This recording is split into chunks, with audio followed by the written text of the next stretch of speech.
Hi, I'm Cynthia Judy, and I'm going to introduce you to an anchor chart that I use a lot in my English writing class. It's called CUPS, and you can get this anchor chart on Teachers Pay Teachers, and so that's where I was able to find it. And all I do is after my students do their writing in the Google Docs, we go through and I will prompt them to grab this sheet out and go through their paragraph and look for CUPS, capital letters.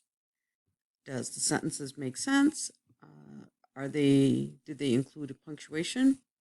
And make sure to use the spell check in their Google Doc to check their spelling. And so that's what I use this anchor chart cups for.